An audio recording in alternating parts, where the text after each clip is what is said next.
ప్రభునందు ప్రియమైన సహోదర సహోదరులారా, చేరి వచ్చిన మీ అందరికీ నా వందనాలు చెల్లిస్తున్నాం. వేదిక మీద ఉన్న పెద్దలు, తోటి దైవజనులు, మరి వారితో పాటు నేను కూడా పెదకాకానిలో ఉన్నటువంటి స్థానిక సంఘం మిస్పాలో ఉన్నటువంటి దేవుని పిల్లలు ఈ 3 దినాలు ప్రత్యేకమైనటువంటి కూడికలు ఏర్పాటు చేసి మరి దేవుని సేవకులు అనుభవం కలిగిన వారు ఏస్కెల్ లివింగ్టన్ అన్న గారు, అలాగే డేవిడ్ రజన్న గారు, రత్నాకన్న గారు మన మధ్య ఉండవలసిన వారుగా ఉండగా, మరి రత్నాకరన్న గారు కొంత స్వరము దెబ్బతిని ఆయన చాలా ఇబ్బందికరమైన పరిస్థితిలో, మాట్లాడలేని పరిస్థితిలో ఉన్నాడు. ఈ దినం హాస్పిటల్లో మరి చెకప్ కొరకు వెళ్ళారు. వెళుతూ ఆయన మరి అన్నగారు కొంత మరి సభలలో కొంత ఇబ్బందికరమైన పరిస్థితులు ఉన్నాయి, నా ఆరోగ్య పరిస్థితిని బట్టి మీరు కొంత సహకరించాలని ఆయన ఈ స్థలానికి పంపడం జరిగింది. నా పేరు దేవసహాయం. కంబం ప్రాంతంలో లోయ సంఘాలు, ఆ సంఘాల మధ్య దేవుని పరిచర్య చేస్తూ మరి మీ మధ్యకు రావడం అనేది ఇది మొదటిసారి. నాకంటే ముందుగా దేవుని దాసులు చాలా చక్కని సంగతులు మనకు తెలియజేశారు. మరి ఉదయకాలంలో ఇప్పుడు దాదాపు 12:15 కావస్తుంది. మరొక వర్తమానం కూడా ఉంది అని మరి మన ప్రియులు తెలియజేస్తున్నారు.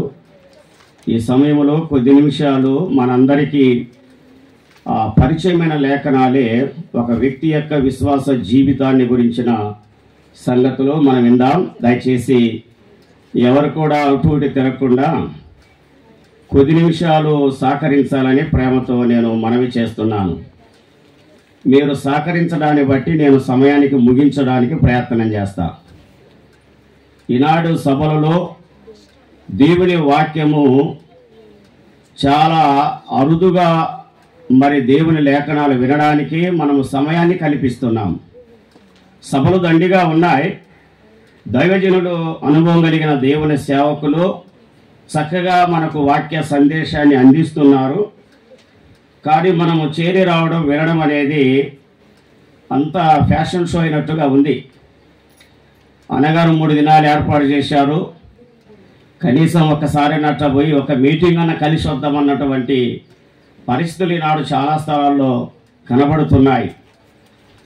ప్రారంభ దినాల్లో మనకంటే ముందుగా ఉన్న పెద్దలు ఆ దినాలు మీటింగ్స్ ఏర్పాటు చేస్తే 3 దినాలు అక్కడే ఉండి వాక్యం విని, వాక్యాన్ని నేర్చుకొని, పాటలు నేర్చుకొని తిరిగి సంఘాల్లో ఆ పాటలైనా వాక్యమైనా ఆలోచించే అవకాశం ఉంది. ఇప్పుడు అలాంటి పరిస్థితులు చాలా తక్కువగా కనపడుతున్నాయి. మంచిది, నాకున్న కొద్దిపాటి సమయంలో దేవుని వాక్యాన్ని జ్ఞాపకం చేసుకుందాం. యోబు గ్రంథము 1వ అధ్యాయము, యోబు గ్రంథం 1వ అధ్యాయము 6వ వచనములో నుంచి 12 వచనాల వరకు ఉన్న భాగాన్ని మనం చదువుకుందాం. క్రైస్తవ ప్రపంచ లోకానికి యోబు గ్రంథం అనగానే, యోబు అనగానే మనందరికీ చాలా దగ్గర పరిచయమైన వ్యక్తి. ఆయనను దేవుని ఆత్మచేత ఉదయకాలములో యోబు యొక్క విశ్వాస జీవిత యాత్ర, దాని గురించిన సంగతులు మనం వినడానికి అవకాశాన్ని కల్పిద్దాం.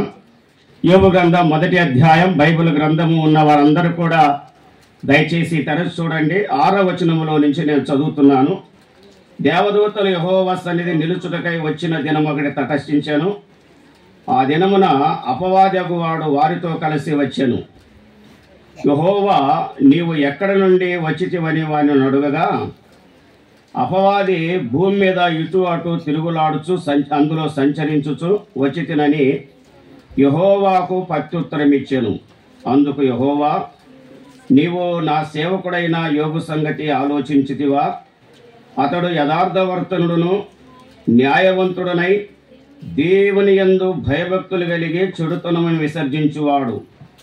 భూమి మీద అతని వంటి వాడు ఎవడను లేడు అని అడుగగా, అపవాది, యోబు ఊరకయే దేవుని యందు భయభక్తులు గలవాడాయన, నీవు అతనికిని అతని ఇంటి వారికిని అతనికి కలిగిన సమస్తమునకు చుట్టూ కంచె వేస్తేవి కదా. నీవు అతని చేతి పనిని దీవించుట చేత అతని ఆస్తి దేశములో బహుగా విస్తరించి ఉన్నది. అయినను నీవు ఇప్పుడు నీ చెయ్యి చాపి అతనికి కలిగిన సమస్తమును మొత్తిన ఎడల అతడు నీ ముఖము ఎదుటనే దూషించి నిన్ను విడిచిపోవును అని యెహోవాతో అనగా, యెహోవా, ఇదిగో అతనికి కలిగిన సమస్తమును నీ వశమున ఉన్నది, అతనికి మాత్రము ఏ హానియు చేయకూడదని అపవాదికి సెలవియగా వాడు యెహోవా సన్నిధి నుండి బయలు వెళ్ళెను. ప్రార్థన చేసుకుందాం. పరిశుద్ధమైన మా పరమ తండ్రి, సర్వోన్నతుడా, సర్వశక్తి గల మా ప్రభువా, దయగల మా రాజా, పూజార్హుడవైన మా పరిశుద్ధుడా, అద్వితీయ సత్యవంతుడిని దేవా, నీ ప్రియకుమారుడు మా ప్రభువు మా రక్షకుడైన యేసుక్రీస్తు నామములో నీకు స్తోత్రములు చెల్లిస్తున్నాం. దేవా, మీ కృపచేతనైనా మీరు మమ్మల్ని రక్షించారు. అనేక స్థలాల్లో అనేక ప్రాంతాలనైనా మీ పిల్లలుగా తండ్రి మీరు ముద్రించబడి నాయన మీ ఘనమైన కార్యాలు జరిగిస్తున్నందుకై స్తోత్రాలు చెల్లిస్తున్నాం. ఈ కాకాని గ్రామంలో ఉన్నటువంటి స్థానిక సంఘాన్ని బట్టి, పెద్దలను బట్టి, దైవ సేవకులను బట్టి, ప్రాంతంలో ఉన్న మీ బిడ్డలందరిని బట్టి నాయన మీకు స్తోత్రాలు చెల్లిస్తున్నాం. మా ప్రియులు నాయన ఈ 3 దినాలు ప్రత్యేకమైన కూడికలు ఏర్పాటు చేసి ఉండగా తండ్రి, గత 7 దినం చక్కగా మీరు జరిగించారు. అందును బట్టి మీకు స్తోత్రాలు చెల్లిస్తూ తిరిగి 2వ దినం నాయన మొట్టమొదటిగా మీ దాసుడు డేవిడ్ రాజు గారిని మీరు బలపరిచి తిమోతి జీవితంలో నుంచి కొన్ని సంగతులు మాకు తెలియజేశారు నాయన. అందును బట్టి మీకు స్తోత్రాలు చెల్లిస్తున్నాం. తిరిగి మరొకసారి నాయన మీ దాసుడైన నన్ను మీరు బలపరిచి చదవబడిన లేఖనాలు మా హృదయాలు తాకున్నట్లుగా, మీ దివ్యమైన సంగతులు మీ విని మేలు పొందినట్లుగా, మీ ఆత్మచేత బలపరుచున్నట్లుగా కృప చూపుదరని ఘనత, మహిమ, ప్రభావము కలిగిన యేసుక్రీస్తు నామములో ప్రార్థన చేసి అడిగి వేడుకొనుచున్నాము తండ్రి, ఆమేన్. ప్రియమైన స్నేహితులారా, సోదరి సోదరులారా, ఉదయకాలంలో దేవుని పరిశుద్ధ బైబిల్ గ్రంథములో నుంచి 26 గ్రంథాల్లో అనేకమైన సత్యాలు, అనేకమైన సంగతులు, భక్తుల గురించిన జీవిత వృత్తాంతాలు, రాజుల గురించిన సంగతులు, ప్రవక్తల గురించిన ప్రత్యేకమైన సంగతులు మనము దేవుని పరిశుద్ధ గ్రంథములో నుంచి మనము ఎన్నో సంగతులు మనం వింటూనే ఉన్నాం. మహిమగల యేసుక్రీస్తు వారిని గురించిన దివ్యమైన సంగతులు ఈ దైవ గ్రంథములో నుంచి మనం తెలుసుకొని లోకములోనున్న మనము దేవుని యొక్క ఏర్పాట్లో, దేవుని యొక్క చిత్తములో క్రీస్తు యేసు శిలువ రక్తము ద్వారా ఆకర్షించబడిన మనము దేవుని ప్రజగా, దేవుని బిడ్డలముగా భూమి మీద మనము పొందిన విశ్వాసాన్ని ఏ ఏ కోణములో మన జీవితాలు కొనసాగిస్తున్నాయో తిరిగి మరొకసారి దైవ గ్రంథములో ఉన్న భక్తుల జీవితాల ద్వారా మనం తెలుసుకోవచ్చు. అలాగైతే ప్రియులారా, యోబు గ్రంథం 42 అధ్యాయాలతో కూడిన ఈ పరిశుద్ధ దైవ గ్రంథములో ఒకే వ్యక్తిని గురించిన సందర్భాన్ని వ్రాయబడినట్లుగా మనం చూస్తున్నాం. వ్యక్తి ఒకడే కానీ చాలా వ్యక్తుల మధ్య ఈ భక్తుని జీవితాన్ని గురించి మనం ఆలోచన చేయవచ్చు. యోబు అనే వ్యక్తి బైబిల్ గ్రంథం అంతటిలో ఒక్కడగానే కనబడుతున్నాడని కొందరు తెలియచేస్తూనే ఉన్నారు. ఏ గ్రంథములో యోబు అని పేరు వ్రాయగలిగిండో ఆ యోబే ఈ గ్రంథకర్తగా, అలాంటి గ్రంథములో వ్రాయబడిన వ్యక్తి అని మనం ఆలోచన చేయాలి. అలాగైతే ప్రియులారా, ఈ ఉదయకాలంలో యోబు గ్రంథం, యోబు అని అనగానే మారు మనసు పొందినవాడు, పశ్చాత్తాపము నొందినవాడని అర్థమిస్తుంది. అలాగైతే మారు మనసు పొంది దేవుని చేత ఎంపిక చేయబడిన జీవితము లోకములో, పాపము చేత నింపబడిన ఈ లోకములో మన ప్రత్యేకమైన వ్యక్తిగత విశ్వాస సాక్ష్యాన్ని ఎలాగూ మనము కొనసాగించాలనేది ఒక మోడల్గా, మనకు ఒక మాదిరికరముగా యోబును మన ముందు నిలవబెట్టినట్లుగా పరిశుద్ధాత్మ దేవుని గురించిన సంగతులు మనం ఆలోచన చేయాలి. ప్రియులారా, యోబు గ్రంథములో మనం అనేకమైన సంగతులు చదువుతుండగా యోబు ఎవరు, యోబుని గురించి ఈ గ్రంథకర్త మరి ఇన్ని సంగతులు వ్రాయడానికి ఆయనలో ఉన్న విశేషమైనటువంటి ప్రత్యేకత ఏమిటని మనం ఆలోచన చేయాలి. సాధారణంగా మనకున్న కష్టాల్లో, మనకున్న ఇబ్బందుల్లో, మనకొచ్చిన శోధనలో ఎక్కువగా మనము బలము తీసుకోవడానికి, బలమైన సపోర్టుగా ఉండడానికి యోబును మనం జ్ఞాపకం చేసుకుంటాం. కానీ యోబు యొక్క విశ్వాసాన్ని మొదటి అధ్యాయంతోనే మనము సరిపుచ్చుకునే అవకాశాలు ఉన్నాయి. లోనికి వెళితే దాదాపు 42 అధ్యాయాల్లో ఎలాంటి పోరాటము కలిగి యోబు తన విశ్వాసాన్ని కాపాడుకున్నాడు, ఎలాంటి పరిస్థితులలో నుంచి దేవుని యొక్క సత్యానికి ఆయన సరి తూలికగా క్రొత్త నిబంధన లేఖనాలకు సరిగా ఆయన ఎలాగ నిలబడ్డాడో ఈ విషయాల్లో మనం ఆలోచన చేయవచ్చు. అయితే యోబుని గురించి మనం తెలుసుకోవాలంటే 6వ వచనములో నుంచి 12వ వచనం వరకు ఉన్న భాగం అంతా కూడా స్పష్టంగా అందులో ఉన్న సంగతులు మనం ఆలోచన చేస్తే ఈ 42 అధ్యాయాల్లో ఉన్న సంగతులు మనకు తేలిగ్గా యోబుని గురించిన విషయాలు అర్థమవుతాయి. ప్రియులారా, ఎన్నిసార్లు ఇలాంటి వ్యక్తిని మనం ఆలోచన చేస్తుండగా, ఎన్నిసార్లు ఇలాంటి భక్తి కలిగినటువంటి యథార్థమైన జీవితం కలిగి దేవుని కొరకు నమ్మకమైన సాక్షిగా జీవిస్తున్న వ్యక్తిని గురించిన సంగతులు వింటున్నా ఇంకా వినాలనిపించే సంగతులు ఇందులో వ్రాయబడ్డాయి. కానీ విసుగు చెందే సంగతులు కానీ, బోరు కొట్టే సంగతులు కానీ, ఎందుకయ్యా సారిసారికి ఈయన గురించి మనము ఏ మంచి ఉందని మనము ఆయన గురించి తెలుసుకోవాలన్నటువంటి ఆలోచన లేకుండా ఒక మంచి సంగతులు ఇంకా ఆయన గురించి తెలుసుకోవాలనేటువంటి సంగతులు యోబు జీవితంలో దండిగా మనకు కనబడుతున్నట్లుగా మనం చూస్తూనే ఉన్నాం. అలాగైతే ప్రియులారా, కొందరు మరి యోబుని గురించి సాధారణంగా ఈ గ్రంథము వ్రాసిన వారు గ్రంథకర్త ఎవరో తెలియదు అనే అభిప్రాయాలు ఉన్నాయి.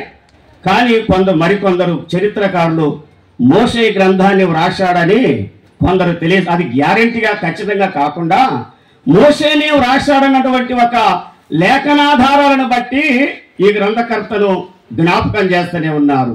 అలాగైతే ఈ పరిశుద్ధ దైవ గ్రంథాన్ని వ్రాస్తున్న సందర్భంలో 5 కాండాల చేత ప్రారంభించబడి మోషే వ్రాస్తున్నప్పుడు ఆదికాండం గ్రంథం మొదలు పెట్టగానే ఈ ఆదికాండ గ్రంథము కంటే ముందుగానే యోబు గ్రంథము వ్రాయబడినది.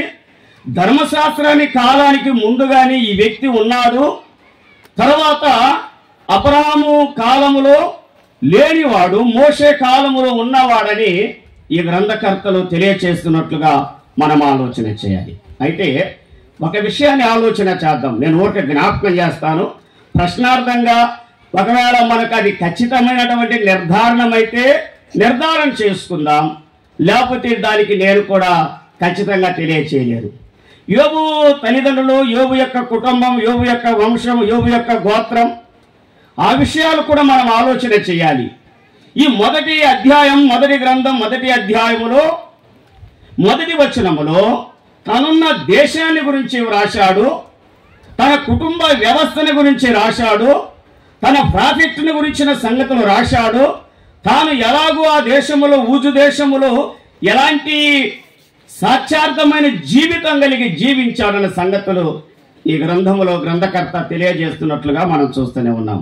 చూడండి, యోబుని గురించిన విషయాలు మనం ఆలోచన చేస్తున్నప్పుడు ఒక ప్రత్యేకమైనటువంటి గోత్రములో నుంచి, దైవికమైన గోత్రములో నుంచి, దేవుని యందు విశ్వాసము కలిగి ప్రభు మీద ఆధారపడి ధర్మశాస్త్రానికి లోబడి ధర్మశాస్త్ర యొక్క లేఖనాలను ఎరిగిన గోత్రములో నుంచి వచ్చినవాడు అని కొందరు తెలియజేస్తూనే ఉన్నారు. చూడండి, ఆదికాండ గ్రంథం 46వ అధ్యాయం 13వ వచనం ఒకరు చదువుతారా? ఆదికాండ గ్రంథం 46వ అధ్యాయం 13వ వచనములో ఒక యోబుని గురించి ఇక్కడ వ్రాయబడింది. కానీ నేను ముందుగా తెలియజేసినట్లుగా ఈ యోబు ఎవరో అనేది మనం నిర్ధారణ చేసుకోవాల్సిందే. యోబు గ్రంథం 46వ అధ్యాయము వచనం 13వ వచనం చదువుతున్నారు ఎవరైనా? ఇశ్శాఖారు కుమారులైన తోల, పువ్వ, యోబు, షిమ్రోను. ప్రియులారా, ఇక్కడ ఇశ్శాఖారు కుమారులు తెలియజేస్తున్నారు. ఇశ్శాఖారుకు 4 కుమారులు ఉన్నారని, ఇశ్రాయేలు గోత్రములో నుంచి యాకోబు కుమారులలో ఒక కుమారుడుగా ఇస్సాకారు ఉన్నట్లుగా మనందరము బాగా ఎరిగిన వారిమే. ఈ వరుస క్రమములో ఇస్సాకారు గోత్రాన్ని మనము పరిచయం చేస్తున్న సందర్భంలో దినవృత్తాంతముల మొదటి గ్రంథం 6వ అధ్యాయములో కూడా ఈ వరుస వారి గోత్రాలు వారి యొక్క వృత్తాంతాలు రాస్తున్న సందర్భంలో ఇస్సాకారు గురించిన సంగతులు తెలియజేస్తబడినప్పుడు ఇక్కడ ఇస్సాకారుకు 4 కుమారులు ఉన్నారు. వారిలో 3వ కుమారుడు ఏమని చెప్పండి? యోబు అని వ్రాయబడింది. మరి యోబు ఈ గ్రంథములో మనం చదువుకున్న గ్రంథములో ఉన్న యోబు కాదో నాకు తెలియదు. కొందరు మాత్రము యోబు అనే పేరు కలిగిన వాడు ఈ 66 గ్రంథాల్లో ఎక్కడ కనపడినా ఆయనే తెలియజేస్తూనే ఉన్నారు. ఇది మనందరి హృదయాల్లో ఒక ఆలోచన చెలరేపే సంగతిగా మేము జ్ఞాపకం చేస్తూనే ఉన్నాం. అయితే ఏ దేశములో ఉన్నాడు అనే దానికంటే అతడు ఎలాగున్నాడనే సంగతి మనం ఆలోచన చేయాలి. ప్రియమైన సహోదరుడా, మనం ఎక్కడున్నాం, ఏ స్థలములో ఉన్నాం, ఏ ప్రాంతములో ఉన్నాం, ఏ సంఘములో ఉన్నాం, ఏ సమాజము మధ్య ఉన్నాం? నమ్మిన దేవుని పిల్లలు, రక్షించబడిన దేవుని ప్రజలు దేవుని యొక్క సత్యాన్ని, ఆయన లేఖనాన్ని అనుసరించి మన జీవితాలు ఈ లోకములో మనం ఎలా కనబడుతున్నాం? ఇది వ్యక్తిగతంగా, పర్సనల్గా మనంతటా మనమే ఆలోచన చేయవలసినటువంటి సంగతి. నమ్మడము చాలా తేలిక, సంఘములో ప్రవేశించడం కూడా చాలా తేలికే. కానీ నమ్మిన మన జీవితాలు, సంఘములో దేవుని పిల్లలుగా కొనసాగుతున్న మన విశ్వాస జీవితం, ఎలాంటి జీవితాన్ని కొనసాగిస్తూనే ఉన్నారు. ఈ 42 అధ్యాయాలలో యోబు చాలా స్థలాల్లో తన స్నేహితుల మధ్య, తర్వాత అనేక ప్రజల మధ్య సృష్టిని గురించిన, దైవత్వంలో ఉన్న మహిమగల దేవుని గురించిన నిగూఢమైన సంగతులు తెలియచేస్తూనే ఉన్నాడు. సర్వశక్తి గల దేవుడని యోబు నిర్ధారణ చేసుకున్నాడు. అమ్మా వింటున్నారా? వినండి. సర్వశక్తి గల దేవుడు, ఆయన అన్యాయము చేసేవాడు కాదు. ఇలాగ చాలా సంగతులు దేవుని గురించి తెలియజేస్తూ ఆదికాండ గ్రంథములో సృష్టి ప్రారంభమైన సంగతులలో ఈ భూమి ఆకాశములు ఎలాగో నిర్మించబడ్డాయో అక్కడ తెలియచేసిన సంగతుల కంటే యోబు గ్రంథములో సృష్టిని గురించిన సంగతులు చాలా బలంగా వ్రాయబడ్డాయి. అంచేత ఈ గ్రంథము ముందుగానే వ్రాయబడిన గ్రంథమని తెలియచేయబడుతూనే ఉంది. రండి 6వ వచనాన్ని మనం జ్ఞాపకం చేసుకుందాం. ఇప్పుడు యోబు గ్రంథం 6వ అధ్యాయములో ఎందుకయ్యా 6వ అధ్యాయములో ఈ విషయాలు ప్రారంభించబడాలి? మొదటి వచనములో నుంచే ప్రారంభించబడాలి కదా. అంటే అసలు 6వ వచనములో నుంచే గ్రంథ ప్రారంభం. చూడండి ఏముంది అక్కడ 6వ వచనములో. దేవదూతలు యెహోవా సన్నిధి నిలుచుటకై వచ్చిన దినమొకటి తటస్థించెను అన్నాడు. ఇక్కడ వినాలి బాగా. ఒక ప్రత్యేకమైన సమయం, ఒక ప్రత్యేకమైన స్థలం. ఈ 6 వచనములు మొదలుకొని 12 వచనాల వరకు ఉన్నటువంటి భాగములో ఈ వచనాలలో చాలా మంది కనబడుతున్నారు. ఇక్కడ దేవదూతల యొక్క సమూహము కనబడుతుంది. పరలోకములో ఉన్న దేవుని యొక్క ప్రత్యక్షత కనబడుతుంది. ఇంకెవరు కనబడుతున్నారు? వారి కుటుంబం పరిస్థితులు కనబడుతున్నాయి. అపవాది అనేవాడు కూడా కనబడుతున్నాడు. కనబడని వారెవరు ఈ వచనాల్లో? ఈ 42 అధ్యాయంలో ఎవరైతే కనబడుతున్నారో ఈ 6 వచనములో నుంచి 12 వచనాల వరకు ఉన్న భాగంలో ఎవరిని గురించిన సంగతులు ఈ గ్రంథస్థము చేయబడినాయో ఆ వ్యక్తి లేడు. ఇక్కడ యోబు లేడు, కానీ యోబును గురించిన మ్యాటర్ ఇక్కడ కనబడుతూనే ఉంది. యోబును గురించిన సంగతులు కనబడుతున్నాయి. ఒక వ్యక్తి విశ్వాస జీవిత వ్యవస్థ, ఒక వ్యక్తి విశ్వాసం యొక్క పరిణామం, ఎవరి ద్వారా ఈ మంచి సాక్ష్యాన్ని పొందగలుగుతున్నాడో ఎవరి సమక్షములో తెలియజేయబడుతుంది.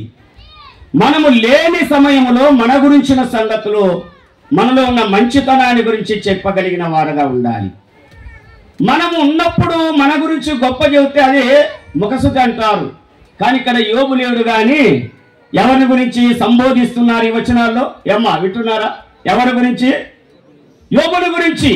అది యోబు. యోబు ఎలాంటి వాడో గ్రంథకర్తనే తెలియజేశాడు.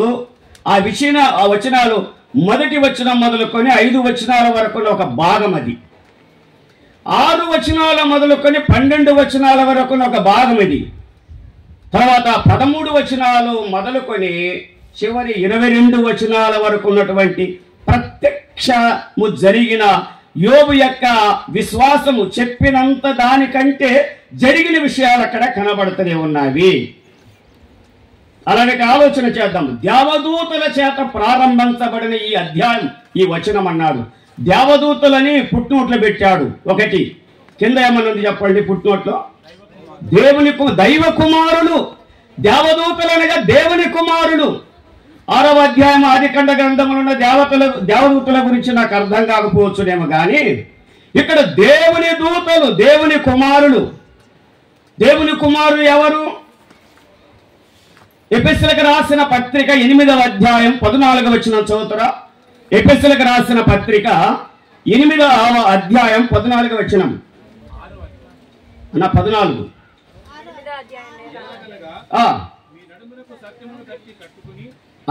రోమిలకు రాసిన పత్రిక 8:14 అన్న. సారీ రోమిలకు రాసిన పత్రిక 8వ అధ్యాయము 14వ వచనం. దేవుని ఆత్మ చేత ఎందరూ నడిపింపబడుదురు వారందరూ దేవుని కుమారులై ఉందురు అన్నాడు. ఇక్కడ బాగా జాగ్రత్తగా ఆలోచన చేయండి. యేసుక్రీస్తునందు విశ్వసించి ఆయన పిల్లలుగా తీర్చబడిన వారు, ఏదో ఒక దళిత సంఘానికి లేక ఒక ప్రత్యేకమైనటువంటి విధానానికి చెందిన వారిని చిన్న చూపు చూసేవారు లోకములో చాలా మంది ఉన్నారు.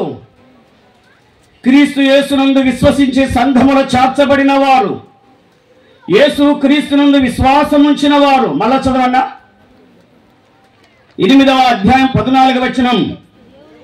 దేవుని ఆత్మ చేత ఎందరూ నడిపింపబడుదురు వారందరూ దేవుని కుమారులని పిలువబడుదురన్నాడు. ఈ ఎంత భాగ్యం! ప్రియమైన స్నేహితులారా, సోదరి సోదరులారా, మనమెవరము అనే సంగతి ఈ వచనం మనకు జ్ఞాపకం చేస్తూనే ఉంది.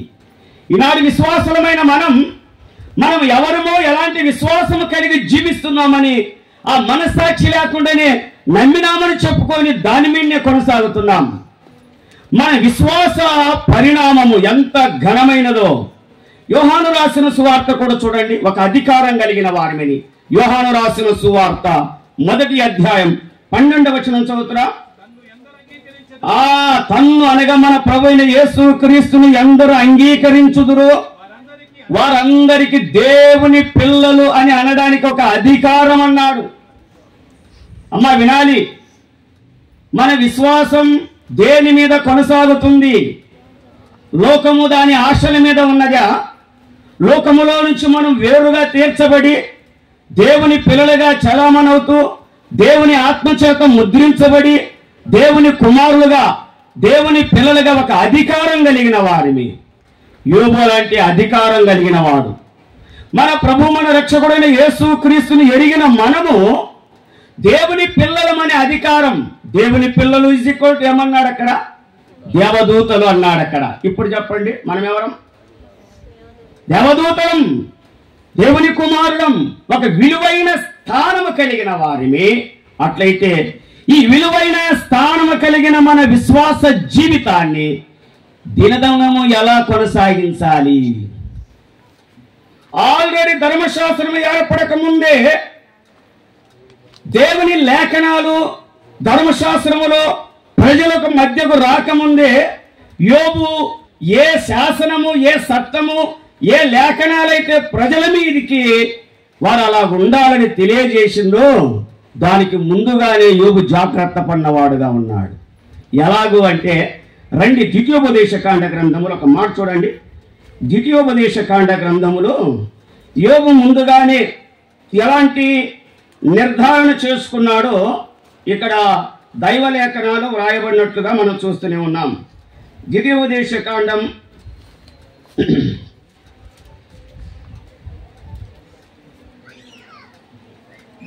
13వ అధ్యాయం, ద్వితీయోపదేశకాండ గ్రంథం 13వ అధ్యాయాన్ని మనం చదువుకుందాం.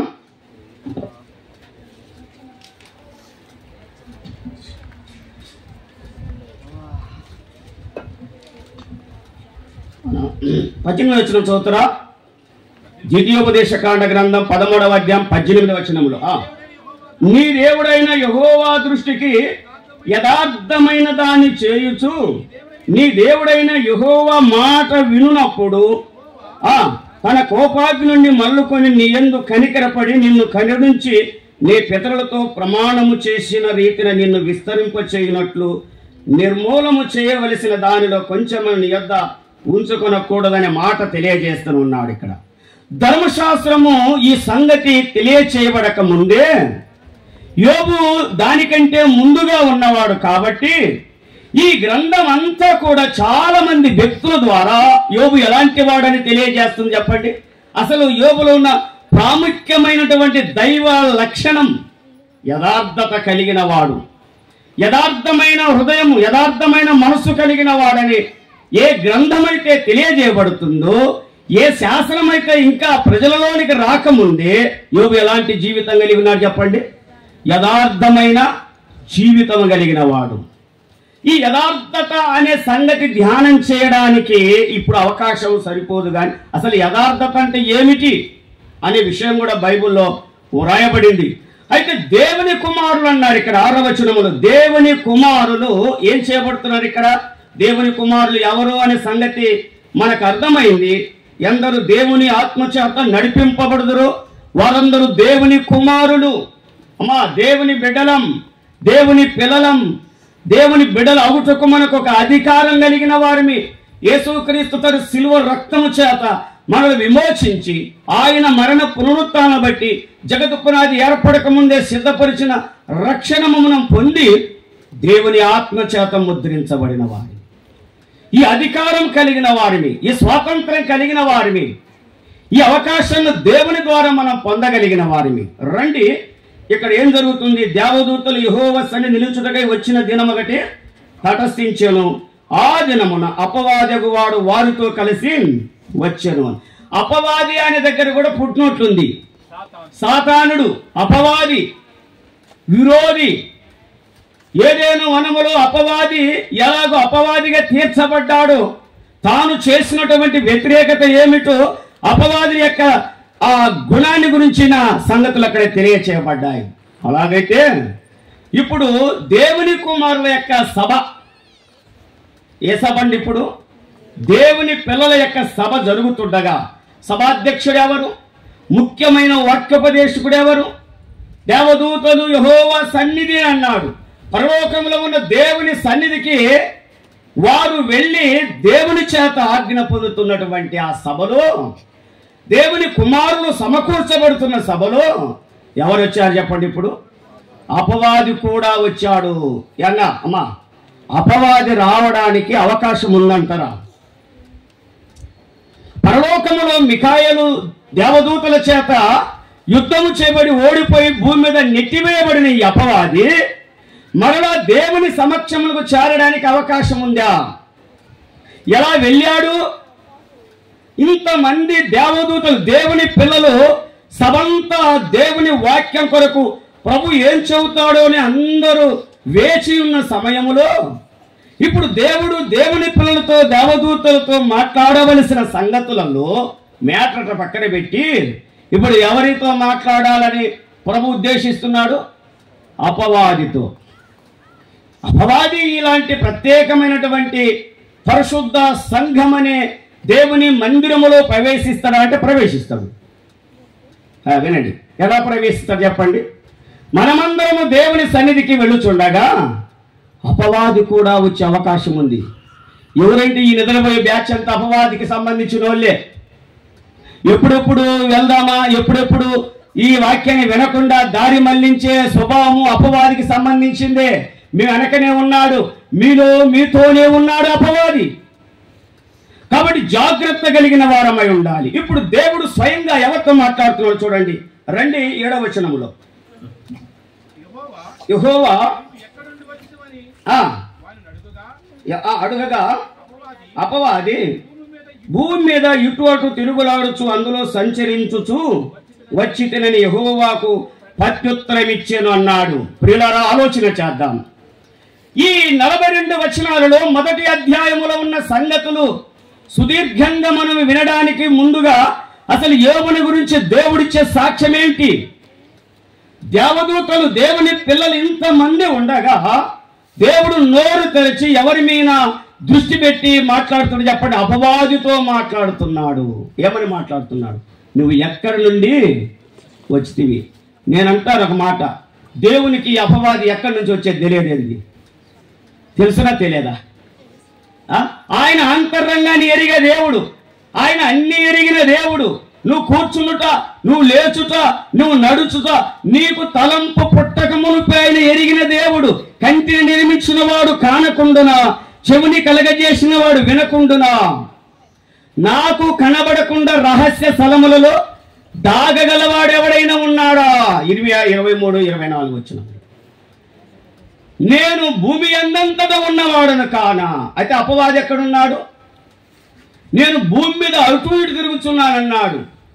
వినండి, దేవుడు అన్ని ఎరిగిన వాడే, కానీ నేరుగా వారి మనసు, వారి నోట ఏ మాట వచ్చదో ఎరగాలని దేవుడు అపవాదితో మాట్లాడుతున్నాడు. సబంత నిర్మాణంగా ఉండగా ఇప్పుడు మేటలు ఎత్తడానికి, యోబుని గురించిన ప్రస్తావన తెలియజేయడానికి, యోబు ఎవరో అని తెలుసుకోవడానికి అపవాదితో మాట్లాడుతూనే ఉన్నాడు.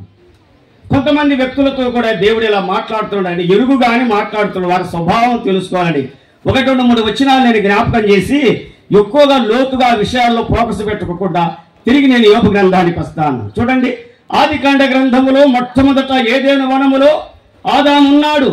దేవుడు ఆదాముతో చల్లటి పూట మాట్లాడుచున్నాడు. ఆ మాటలు ఏమిటో బైబిల్ గ్రంథములో వివరంగా రాయబడలేదు, కానీ ఆదాముతో దేవుడు మాట్లాడుచున్నాడన్న సంగతి తెలుసు. కానీ ఆదాము నోరిప్పిన సందర్భము, ఒక సందర్భం ప్రారంభమవుతుంది.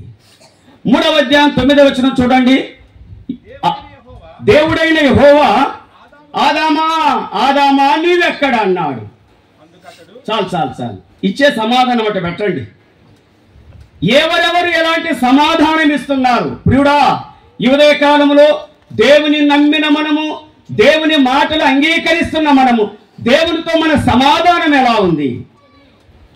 ఇది మనము ఆలోచించాల్సినది. మొదట ఆదామును దేవుడు పిలుస్తూనే ఉన్నాడు. ఆదామా ఆదామా నీవెక్కడ అన్నాడు. ఆదాము ఎక్కడ ఉన్నాడో దేవుడు ఎరుగు. ఇప్పుడు ఆదాము నోరు తెరిచి మాట్లాడుతున్నాడు. ఏదేను వనములో మొట్టమొదటిసారిగా తన స్వరాన్ని ఏ ప్రభావం చేత తెలియజేస్తున్నాడో ఇప్పుడు సమాధానం ఇస్తాడు. ఇప్పుడు చదవన్నా. అందుకతడు అంటే ఆదాము, అందుకతడు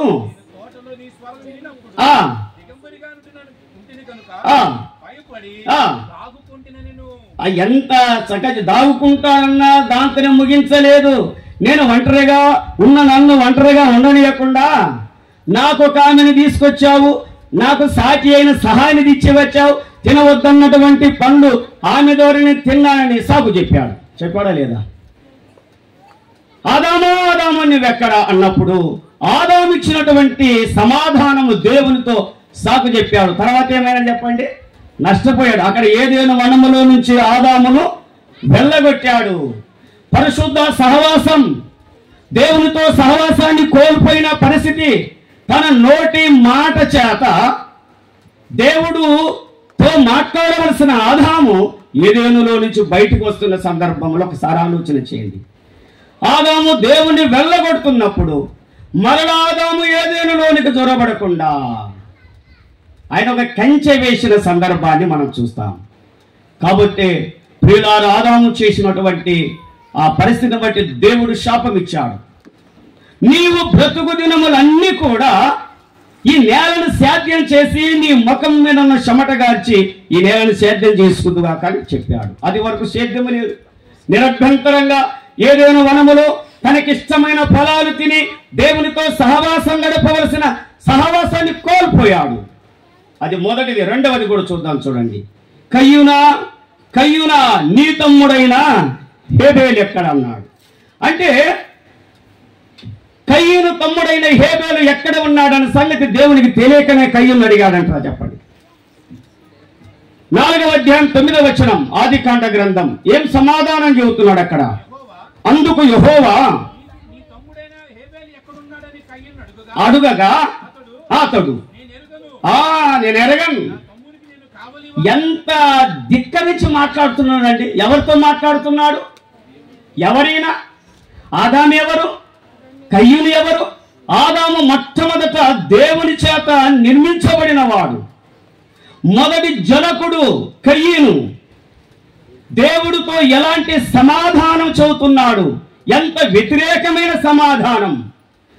ఆదాము నా తమ్ముడికి నేను కావలవాడిని అన్నాడు.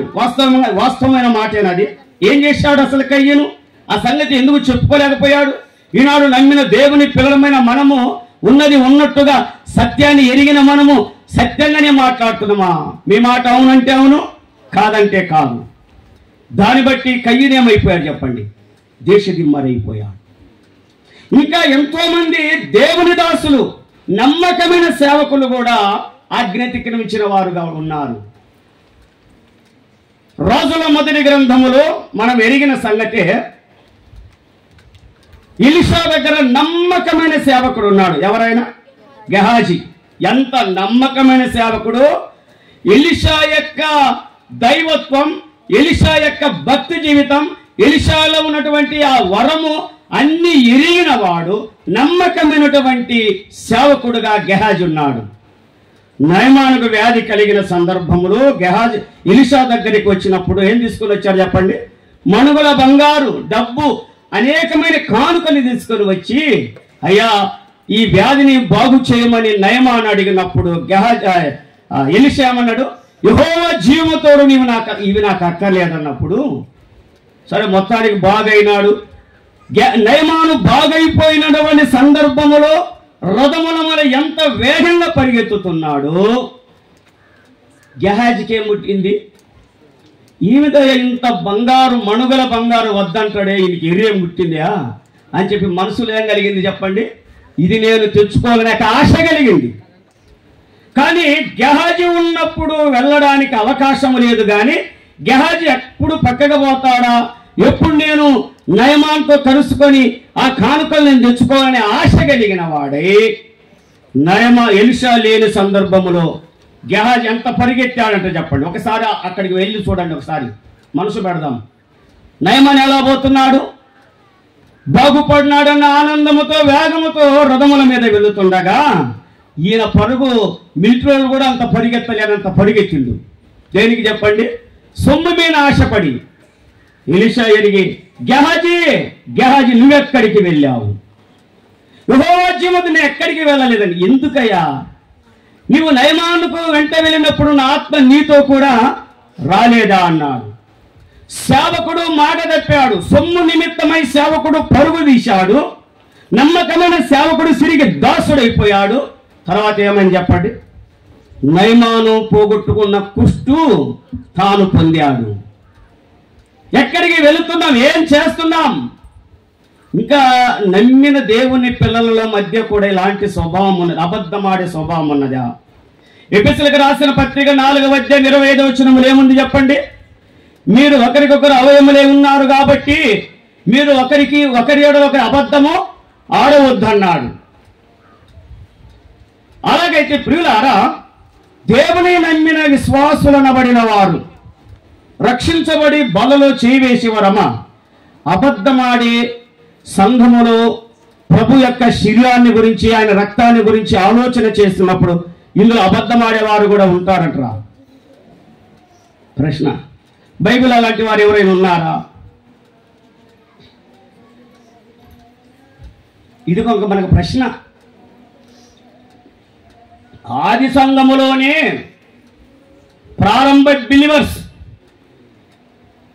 52 ఆదివారాల క్రమం తప్పకుండా ఆరాధన చేసే మొదటి విశ్వాస దంపతులు 5వ అధ్యాయములో అపోస్తుల కార్యగ్రంథములో అననీయ సప్పీరా అనబడిన వారు ఉన్నారా లేదా?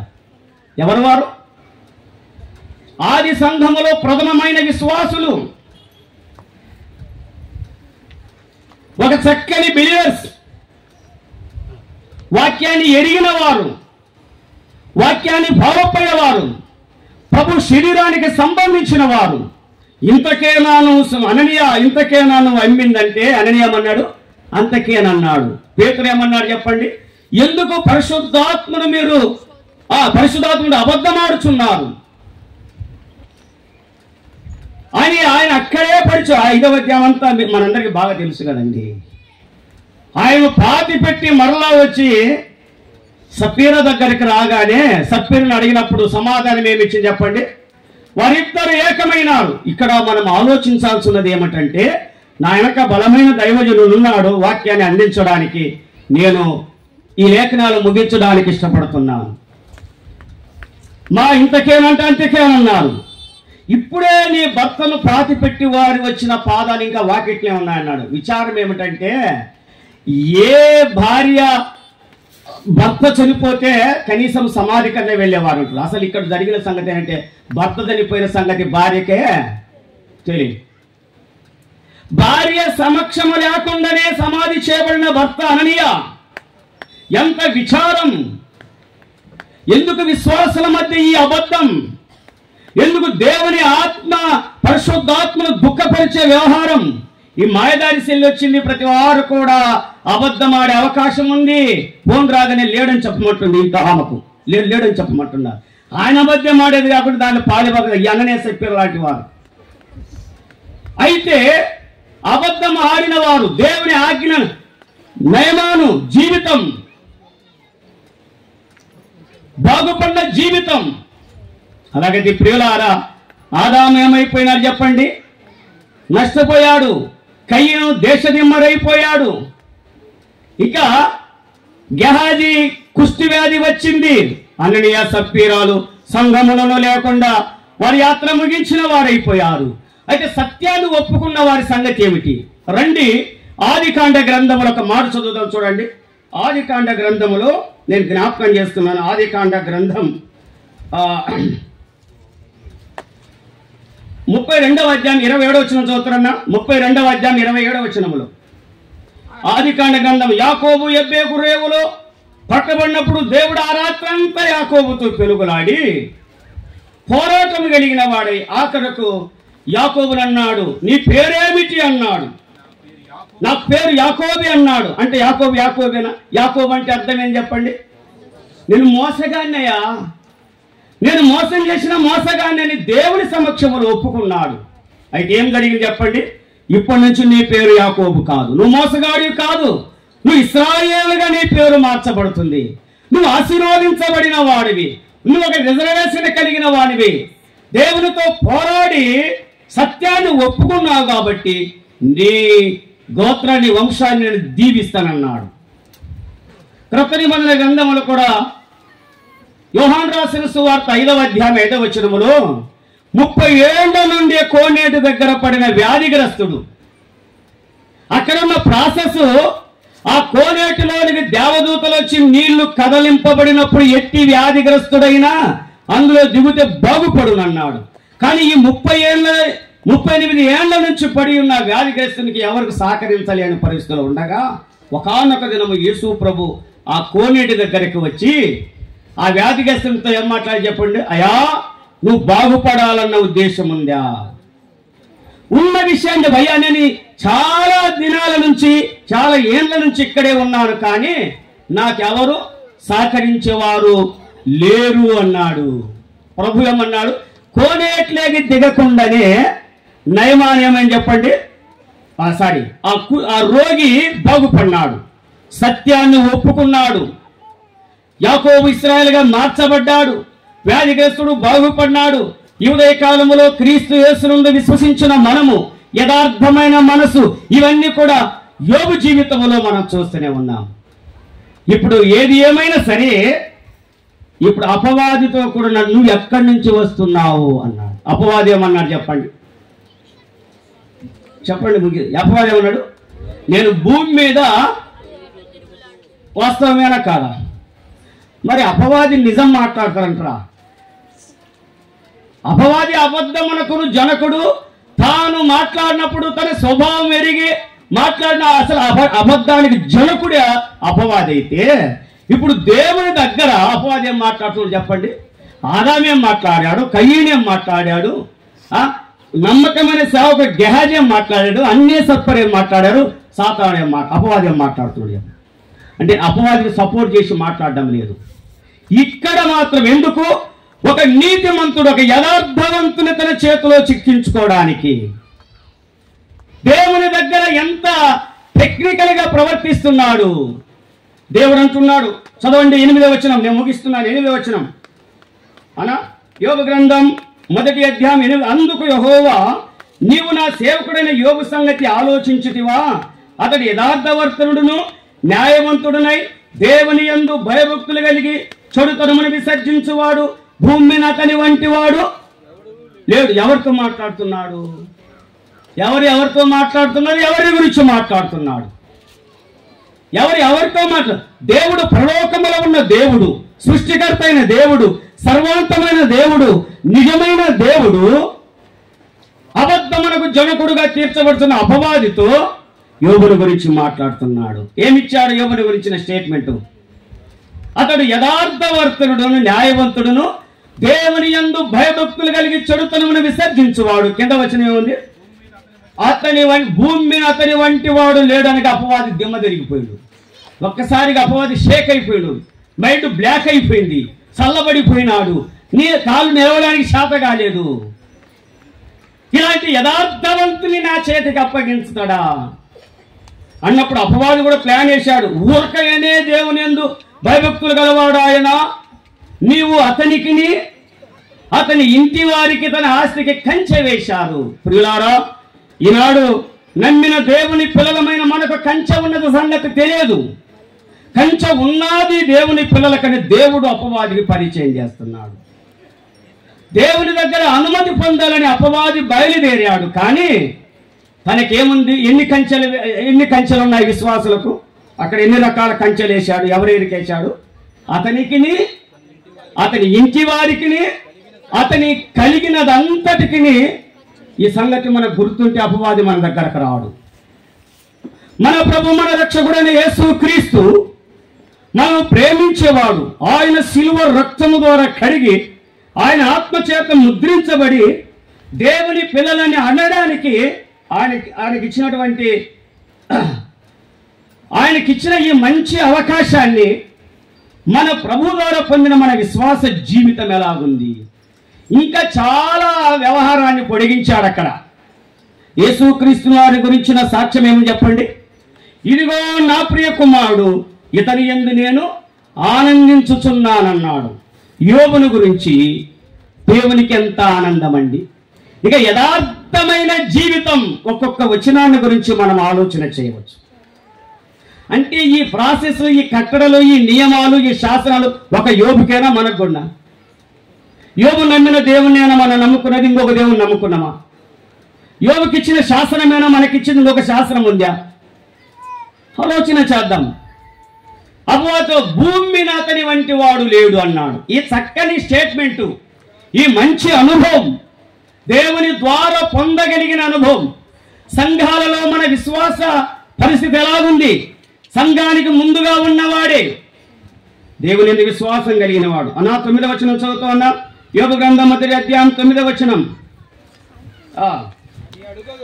అది అడుగగా ఊరకయే దేవుని యందు భయభక్తులు గలవాడు ఆయన. ఎంత ఆలోచన కలిగిన వాడండి! ఊరకని అంటే ఏమి? నీ చేతిలో ఉన్నాడు, నీ వశములో ఉన్నాడు. నమ్మిన దేవుని పిల్లలు ఎవరి వశములో ఉన్నారు? మనలో దేవుడు మహిమగల యేసు క్రీస్తు వారు, ఆయన మన కొరకై పరలోకములో నుంచి లోకానికి దిగి వచ్చాడు. భూమి మీద అనేకమైన అద్భుతాలు, ఆశ్చర్యాలు జరిగించాడు. నేల మీద ఎలా నడిచాడో సముద్రం మీద ఎలా నడిచిన మహిమగల దేవుడు, 5 రొట్టెలు 2 చేపలు 5,000 మందికి పంచిన సమర్థత కలిగిన దేవుణ్ణి మనం ఎరిగినాం. అనేకమైన కార్యాలు జరిగించాడు. నీటిని ద్రాక్షరసంగా మార్చిన దేవుడు సామాన్యమైన దేవుణ్ణి కాదు మనం ఎరిగింది. సత్వగల దేవుడు, మహిమగల దేవుడు, సమర్థత కలిగిన దేవుని విశ్వాసం ఇచ్చిన మనము,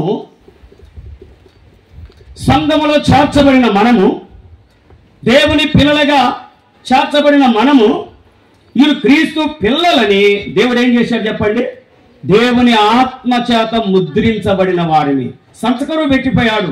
ఇక వీరు నా పిల్లలు, వీరు జోక్యానికి రాకుండా పరిశుద్ధాత్మను మనలో నుంచి పరిశుద్ధాత్మను దుఃఖపరచకుండా అపవాదికి చోటిచ్చే వారి మీద కాకుండానట్లుగా ఊరకయేనా అన్నాడు. ఊరకయే నీ యందు భయభక్తులు కలిగి, అంటే ఆస్తిని బట్టి దేవుని యందు యోబు భయభక్తులుగా నిలిపాడా? ఆస్తిని బట్టి, తనకున్న హోదాను బట్టి, తనకున్నటువంటి అధికారాన్ని బట్టి యోబు దేవుని యందు విశ్వాసం ఉంచిన వాడు కాదు.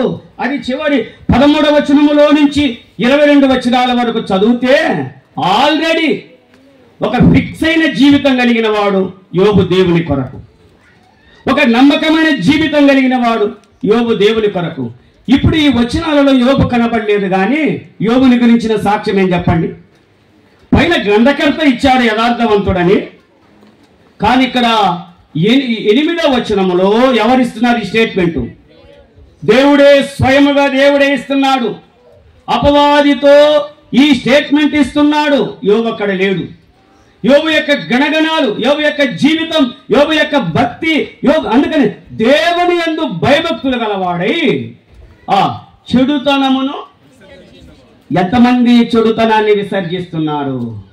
ఏ పండగ రాకూడదు, ఏ కార్యము రాకూడదు విశ్వాసులకు కదండి. అన్ని కార్యాలు, లోకములో చేసే కార్యాలన్నీ మనము జరిగిస్తూనే ఉన్నాం. దేవుడు అన్నాడు, ఒక మాట చూడండి, ఎఫెసీయులకు రాసిన పత్రిక, ఒక మాట చదువుదాం చూడండి. ఎఫెసీయులకు రాసిన పత్రిక 3వ అధ్యాయం, ఎఫెసీయులకు రాసిన పత్రిక 3వ అధ్యాయములో పౌలు హెచ్చరిక చేస్తూనే ఉన్నాడు. ఆయన 6వ వచనం చదవన్నా, 3వ అధ్యాయం 6వ వచనములో, ఈ మర్మమేదనగా అన్యజనులు సువార్త వలన క్రీస్తు యేసునందు యూదులతో పాటు సమాన వారసులను, ఒక్క శరీరమందలి సాటి అయిన మనలను వాగ్దానములో పాలివారులై ఉన్నారని అనుదే మన యొక్క విశ్వాసం. దేవుడిచ్చిన విశ్వాస పరిమాణాన్ని ఎరిగి అన్యజనుల ఎదుట, సువార్తను అంగీకరించని ప్రజల ఎదుట మన విశ్వాసాన్ని మనము కాపాడుకోవలసిన బాధ్యత మనకున్నది. ఇంకా మహాబాధ్యత ఏంటంటే సంఘము, ఆయన తన సురక్తమిచ్చి సంపాదించిన సంఘములో చేర్చబడిన మనకు టీచింగ్ ఉంది. యోబుకు ఆ రోజు టీచింగ్ లేదు. యోబు సంఘ పెద్ద కాదు, యోబు స్వార్థికుడు కాదు, యోబు యాజకుడు కాదు. కానీ యోబు ఈ అన్ని గుణాలు ఎరిగిన వాడై, ఈ అన్ని అనుభవాలు ఎరిగిన వాడై తన యొక్క జీవితాన్ని కాపాడుకున్న సందర్భం ఉంది. ఇప్పుడు ఈ విషయాలన్నీ ఎరిగిన వాడై అపవాది ఏం చేశాడు చెప్పండి? తండ్రి దగ్గర, పరలోకములను దేవుని దగ్గర అనుమతి తీసుకొని 10వ వచనములు, నీవు అతనికిని అతని ఇంటి వారికిని అతని కలిగిన సమస్తమునకు చుట్టూ కంచె వేసివి కదా, నీవు అతని చేతి పనిని దీవించుట చేత అతని ఆస్తి దేశములో బహుగా విస్తరించిన. ఈ చొప్పున ఉన్న దేవుని పిల్లల యొక్క ప్రాఫిట్ ఎలాగూ దీవించబడ్డాడు. అసలు యోబు ఎక్కడున్నాడండి? యోబు ఏ దేశంలో ఉన్నాడు? ఏ ప్రజల మధ్య ఉన్నాడు? ఊజు దేశంలో ఒక్క మనుషుడు అన్నాడు. ఏ దేశంలో మనుషులు లేకుండా? ఊజు దేశములో, తూర్పు దేశములో అతని వంటి వాడు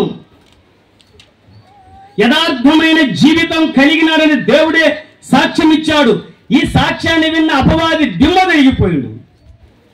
మొత్తానికి అపవాది వశానికి వచ్చాడు. ఇప్పుడు ఎవరు? యథార్థవంతుడు. చూడండి 11వ వచనములో, అయినను నీవు ఇప్పుడు నీ చేయి చాపి అతని కలిగిన సమస్తమును మొత్తినేడల అతడు నీ ముఖము ఎదుటనే దూషించి నిన్ను విడిచిపోవునని యెహోవాతో అనగా, యెహోవా ఇదిగో అతనికి కలిగిన సమస్తమును నీ వశమున్నది, అతనికి మాత్రం ఏ హాని చేయకూడదని అపవాదికి సెలవిగా వాడు అపవాది సన్నిధి నుండి బయలు సభ ముగించబడింది. పరలోకములో దేవుని సమక్షములో దేవుని కుమారులను ఉద్దేశించి చేయవలసిన సభ ఇప్పుడు ఎవరిని గురించి ఎవరితో మాట్లాడుతున్నాడు? ఏ ఏ మాటలు ఆ వ్యక్తి జీవితంలో నుంచి మాట్లాడుతున్నాడు? యోబు ప్రవక్త కాదండి, యోబు దేవుడే కాదు. యోబు నమ్మిన దేవుడు, యోబు దేవునిని ఎలాగో నమ్మాడో ఆ సంగతి ఇక్కడ వ్రాయబడ్డాది. యోబు ఏ సంఘములో చేర్చబడి ప్రభువైన యేసుక్రీస్తు వారి శరీరానికి సంబంధించిన అప్పములో చేయవేసిన వాడు కాదు. సామాన్యమైన బిలివరు, సాధారణమైన విశ్వాసి. అయితే ఈ పరిస్థితులలో యోబును గురించి దేవుడే కొంత మనసు నొప్పి కలిగిన వాడుగా ఉన్నాడు. సరే, పై వచనాలలో వ్రాయబడుతూ ఒక మాట అన్నాడు. ఒక యోబు జీవితంలో ఒక ప్రాముఖ్యమైన మాట, యథార్థంగా ఉండటానికి అసలు ఆయన ఎవరిని నమ్ముకున్నాడు చెప్పండి? అసలు యథార్థత అంటే ఏంటి? కీర్తన గ్రంథం 15వ అధ్యాయం మొదటి వచనం చదువుతారా? కీర్తన గ్రంథం 15వ అధ్యాయం మొదటి వచనం నేను ముగిస్తున్నాను. యెహోవా నీ గుడారములో అతిథిగా నివసింపదగిన వాడెవడు? నీ పర్వతం మీద యథార్థమైన ప్రవర్తన కలిగి నీతిని అనుసరించుచు హృదయపూర్వకముగా నిజము పలికిన వాడే. వింటున్నారా? ఒక యథార్థవంతుని యొక్క జీవితం, ఏటిని మనం విసర్జించాలో అప్పుడు మనం ఎలాంటి జీవితం, యథార్థమైన జీవితం కలిగి ఉంటామో ఇక్కడ తెలియజేశాడు. హృదయపూర్వకముగా నిజము పలికిన వాడు అన్నాడు. వింటున్నారా? హృదయపూర్వకంగా నిజం పలకడం అంటే ఏందన్నా? అంటే ఈ నిజం పలికే విషయంలో కూడా కొంత తారతమ్యాలు ఉన్నట్టు ఉంది కదా. అటు నిజం పలకరు, అటు అబద్ధమాడు, మధ్యన ఉంటారు కొంతమంది. సగం సగం అబద్ధమాడు, సగం సగం నిజం పలుకువారు. కానీ యథార్థవంతుల జీవితం ఎలా ఉంటుంది చెప్పండి? అసలు దేవుడు కోరేది ఎవరిని? దేవుడు కోరుకున్న వ్యక్తులు ఎలాంటి వారై ఉండాలి? ప్రభువు భూమి మీద తెలియచేసిన సంగతి ఏమిటి? ఎవడైతే నన్ను యథార్థము కలిగిన వాడు, యథార్థమైన జీవితం కలిగి ఆరాధించేవాడు. యోహాను రాసిన సువార్త 4వ అధ్యాయం 23వ వచనములో ఆ మాట ఉంది. చదువుతారా? యోహాను రాసిన సువార్త 4వ అధ్యాయం 23వ వచనములో, అయితే యథార్థముగా ఆరాధించువారు. అక్కడ ఆగన్నా. ఈ వచనాలన్నీ కూడా మనం నిలబడాల్సిందే ఒక్కొక్క వచనం మీద. అయితే ఒక కాలము వచ్చుచున్నది. ఎవరిని గురించి?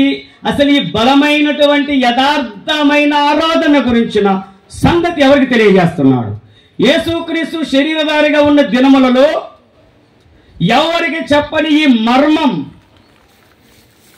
శిష్యులు తనతో ఉన్న సందర్భములో అనేకమైన అద్భుతాలు, ఆశ్చర్యాలు వారి ఎదుట జరిగించాడే. కానీ నన్ను యథార్థంగా ఆరాధించాలన్న నిగూఢమైన సత్యము ఇక్కడ ఉన్న స్త్రీ మార్పు చెందినదై ఈ బలమైనటువంటి సంగతిని ఆమెకు తెలియజేస్తున్నాడు. యథార్థమైన ఆరాధన అన్నాడు. మన ఆరాధన ఎలా ఉంది?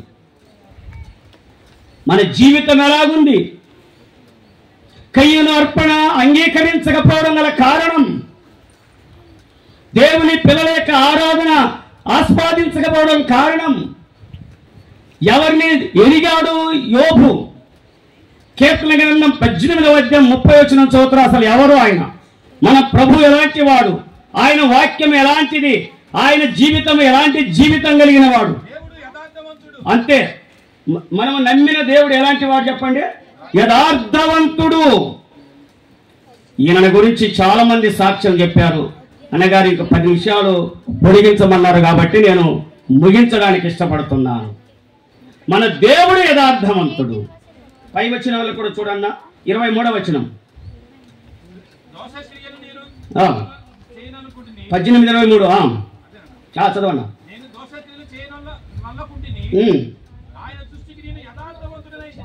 అబ్బా, ఎట్లా ధ్యానం చేయాలి మాట. ఆయన దృష్టికి నీవు నేను ఎలా కనబడుతున్నాం?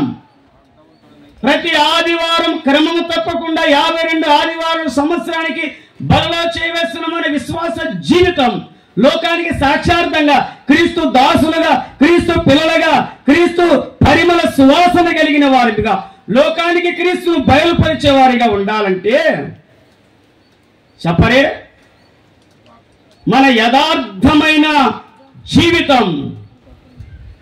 నేను నీ సన్నిధిలో యథార్థంగా కనబడితిని అన్నాడు. యోబు కూడా ఆ మాట అన్నాడు. కండిషన్, మీరు ఎంతమంది స్నేహితులు నన్ను దూషించి, అవమానపరిచి, హేళన చేసి, గాయపరిచి, నిందించి మాట్లాడినా నా మట్టుకు నేను నా దేవుని ఎదుట నేను యథార్థంగా కనబడతానన్నాడు.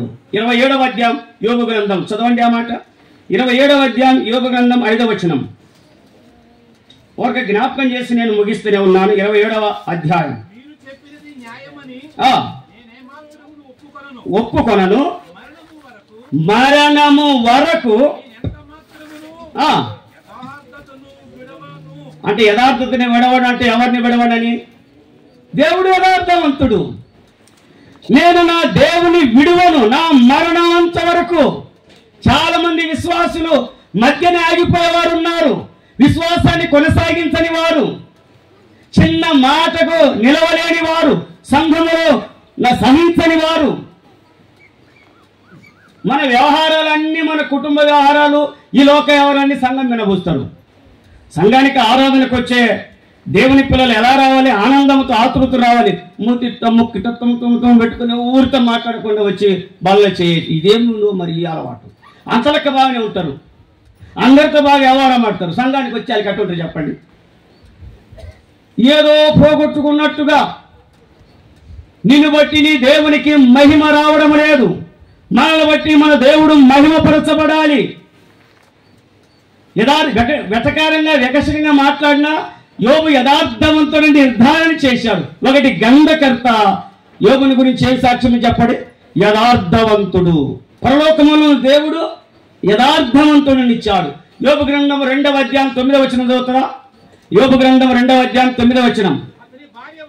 అతని భార్య వచ్చి, నువ్వు ఇంకను యథార్థతను వదలక ఉండువా. సరే, ఏది ఏమైనా ఇష్టం వచ్చినా ఇష్టం లేకపోయినా వెటకారంగా మాట్లాడినా, వికసకంగా మాట్లాడినా, ఇసుకొచ్చి మాట్లాడినా ఏమని ఏబులు ఏముందని చెప్పింది చెప్పండి? యథార్థత వదలబట్టి యథార్థవంతుడా కాదా? భార్య కూడా ఒప్పుకున్నదే లేదు అతడు యథార్థవంతుడని. ఏమన్నా మనోళ్ళు ఎప్పుడన్నా ఇంట్లో మంచి యథార్థమని విశ్వాసం కలిగిన వాడు సాక్ష్యం ఇచ్చే వాళ్ళు ఎవరైనా ఉన్నారా? యోబు యథార్థవంతుడు. 4వ అధ్యాయం 6వ వచనం కూడా చూడండి. మరొకరు ఇచ్చిన సాక్ష్యం ఇది. 4వ అధ్యాయం 6వ వచనములో ఎవరంటున్నారు? స్నేహితులు అంటున్నారు, నీ భక్తి నీకు ధైర్యము పుట్టింపదా? అంటే ఇప్పుడు దాకా ఎగతాళి చేశారు, దూషించారు, దుమ్మెత్తిపోశారు, అన్ని చేశారు. వీటికి వచ్చిన తర్వాత ఏం మాట్లాడుతున్నారు చెప్పండి? అతడు ఎవడని తెలియజేస్తున్నారు వాడి మాటలు? యథార్థవర్తనుడు. ఒకటి గ్రంథకర్త ద్వారా యథార్థవర్తనుడు, దేవుని ద్వారా యథార్థవర్తనుడు, భార్య ద్వారా యథార్థవంతుడని తెలియచేయబడి తనకు తానే నా మరణమోక్షంత వరకు నా యథార్థత నేను వదలనన్నాడు. ఇంకా ఇద్దరిని చూసి నేను ముగిస్తాను. యెహెజ్కేలు గ్రంథం 14వ అధ్యాయం 12వ వచనముల నుంచి చదువుతారా? యెహెజ్కేలు గ్రంథం 14వ అధ్యాయం. ప్రవక్త ఎలాగూ సాక్ష్యం ఇస్తున్నాడు యోబుని గురించి. చదవనా 12వ వచనం. యెహోవా వాక్కు నాకు ప్రత్యక్షమై ఈలాగు సెలవిచ్చుచున్నాడు, నరపుత్రుడా, ఏ దేశమైతే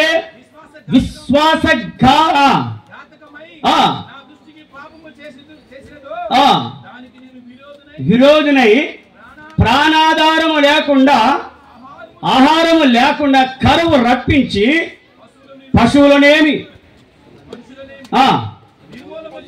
నిర్మూలము చేసేదను. దానియేలును, యోబును, ఈ ముగ్గురు అట్టి దేశములో ఉన్న వారు తమ నీతిని బట్టి మాత్రమే రక్షించుకొందురు అన్నాడు. ఇప్పుడు యెహెజ్కేలు యోబుని గురించి ఏం సాక్ష్యం ఇస్తున్నాడు? అతడు నీతిమంతుడు, యథార్థవంతుడు. మనల గురించి ఎవరు ఎలాంటి సాక్ష్యం ఇస్తున్నాడు? బ్రదరా, అబ్బా వచ్చున్నాడు కానీ నా సంఘానికి ఏం ప్రయోజనం లేదన్నా, ఎప్పుడెప్పుడు మానుకుంటాడా అని ఆలోచన చేస్తున్నామన్నా, సిక్కు వదిలిసుకుందామని. మనల గురించి ఇతర పొరుగు సంఘాల యొక్క సాక్ష్యం ఎలాగుంది? యోబు ఎలాంటి సాక్ష్యం ఎవరెవరి ద్వారా పొందుతున్నాడు?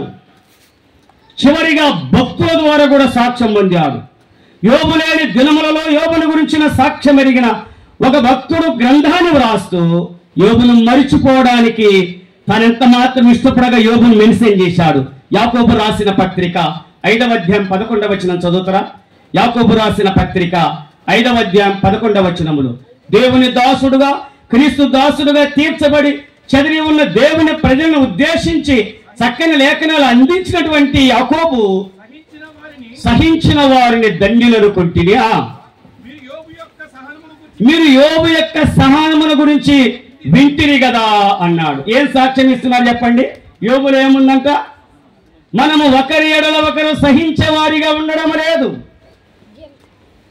యోబు మనకు ఒక మాదిరికరమైన సంగతులుగా తెలియజేస్తున్నాడు. 10 మంది బిడ్డలు కలిగిన వాడు, 7 మంది కుమారులు, 3 కుమార్తెలు, భారమైన కుటుంబం, బహుమంది పనివారు, బహు ఆస్తి కలిగిన వాడు. ఇంత కలిగిన యోబు మీద అపవాది ఎంత నికృష్టంగా తన మీద నేరారోపణ చేస్తున్నారు. ఇంతమంది భక్తుల ద్వారా సాక్ష్యం పొందిన యోబు జీవితాన్ని పాడు చేయడానికి అపవాది ఎలాగో చేస్తాడు. దేవుడు ఒక్క మాట అన్నాడు, ఒక్క మాట చెప్పకుండా ముగించకూడదు దేవుని లేఖనాలు. యోబు గ్రంథము 2వ అధ్యాయానికి 2వ అధ్యాయం 3వ వచనం చదువుతారా? యోబు గ్రంథము 2వ అధ్యాయం 3వ వచనం. అందుకు యెహోవా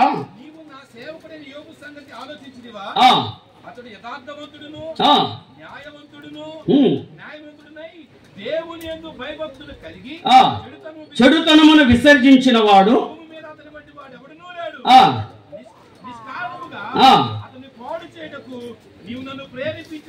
చాలన్న నేను ఎట్లా మనం ఆలోచన చేద్దాం. దీన్ని ఆలోచన చేసి మనం ఇక్కడి నుంచి వెళ్దాం. టైం అయిపోయింది ఏమనుకోవద్దు. దేవుడు ఏమంటున్నాడు అపవాదితో? నిష్కారణముగా 2 పర్యాయాలు యోబుని గురించిన సాక్ష్యం, చెప్పిన సాక్ష్యం, ఉన్న సాక్ష్యం, ఎరిగిన సాక్ష్యం, దేవుడిచ్చిన నిగూఢమైన గంభీరమైన సాక్ష్యం తెలియజేసిన యోబు మీద 2-3 పర్యాయాలు అపవాది తనని అటాక్ చేసి తన విశ్వాసాన్ని చెదరగొట్టడానికి పడిన నిష్కారణముగా అన్నాడు. యోబు ఏ పాపం చేశాడని అపవాది ఇంత దారుణమైన పరిస్థితి తీసుకొచ్చాడు? ప్రభు మన నిష్కారణముగా అన్నాడు. మన ప్రభు మన రక్షకుడైన యేసుక్రీస్తు వారు యెషయా గ్రంథం 53వ అధ్యాయం 8వ వచనములో అన్యాయపు తీర్పు పొందినవాడు. యోబు ఎలాగో నిష్కారణముగా ఈ దారుణమైనటువంటి హింసకు లేక పాడు చేయాలని అపవాది ఉద్దేశించాడు. కానీ అపవాది ఓడిపోయాడు. అపవాది సిగ్గుపడ్డాడు. ఈ విషయంలో యోబు తన నోటి చేతనైనను పాపము చేయలేదు. కండిషన్, నా నాలుకకు నేను నిబంధన చేసుకున్నాను, నా కంటికి నేను నిబంధన చేసుకున్నాను, నా రొమ్మున దాచి ఉన్నటువంటి ఆ ఘోరమైన పాపము నేను చేయక ఉందు, పరమన్న దేవునికి నేను ఎలాగ ఆజ్ఞ అతిక్రమిస్తానన్నాడు యోబు. ప్రియమైన స్నేహితులారా, మన ప్రభు యథార్థవంతుడు, నిష్కారణముగా అన్యాయపు తీర్పు పొందిన వాడై ఏ పాపము చేయని మహిమగల దేవుడు మనము యథార్థవంతులుగా ఉండాలని మహోన్నతుడైన దేవుడు శిలువకు అప్పగించబడి ఆయన వేదన పొంది గాయపరచబడి కొట్టబడి హింసించబడి దారుణమైనటువంటి శిక్ష శ్రమ అనుభవించి ఆయన దేనికి కూడా ఆయన శ్రమను ఎనికి తీసుకోకుండా శ్రమ పెట్టబడిన వాడై చివరిగా తన వేదనను వ్యక్తపరిచాడు.